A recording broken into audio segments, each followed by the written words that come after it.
For 12 years, every Thanksgiving, every Christmas, every Easter, it was me in the kitchen. I wasn't just bringing a side dish. I was cooking the entire holiday feast for my husband's whole family. We'd all gather at my in-laws' house, but the marathon of chopping, roasting, and baking, that was all me. I poured my heart into it, creating these huge, beautiful meals because, for me, holidays are about family, love, and making memories. And I loved doing it. I loved seeing everyone's faces light up, the sounds of laughter filling the house. It was my tradition, my contribution to our family's joy. My daughter Lily, who is autistic, grew up with these traditions. The holidays were a big deal for her, a predictable and happy time. She loved seeing her cousins, her grandparents. Sure, sometimes the noise and excitement could be a little overwhelming for her, but she had her ways of coping. She'd find a quiet corner with her tablet or help me set the table, meticulously placing each fork and knife. She was a part of it all, woven into the fabric of our family gatherings just like everyone else. Or so I thought. Over those 12 years, she went from being a toddler underfoot to a teenager helping me garnish the platters. These weren't just meals, they were chapters of her childhood, of our life. The year she turned 14, everything changed. It was a few weeks before Thanksgiving.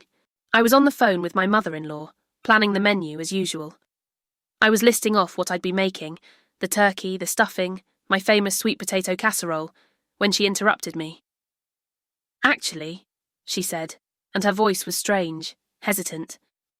"We need to talk about Lily." My heart did a funny little flip.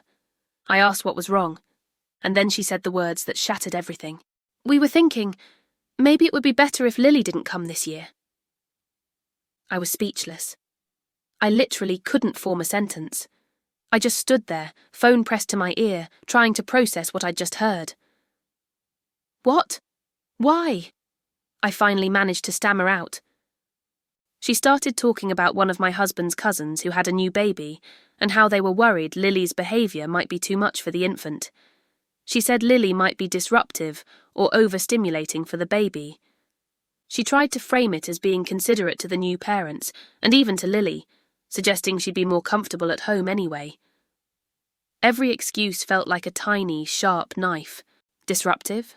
Overstimulating? They were talking about my sweet, gentle daughter who spent most of the holiday quietly drawing or listening to music.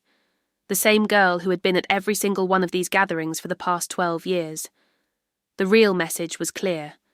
My daughter wasn't welcome. She was being excluded because she's autistic. She was seen not as a person, as family, but as a potential problem. A problem that needed to be removed for everyone else's comfort and convenience. The baby was just an excuse, a convenient shield for their prejudice.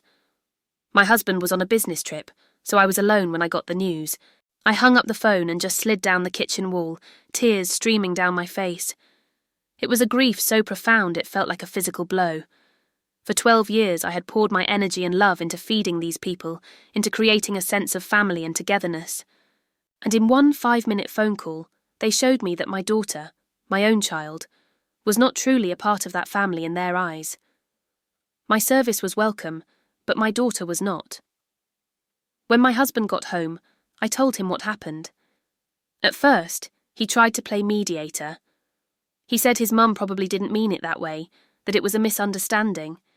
He suggested I talk to her again, but I knew what I had heard. There was no misunderstanding. This wasn't something we could just smooth over. This was a fundamental betrayal.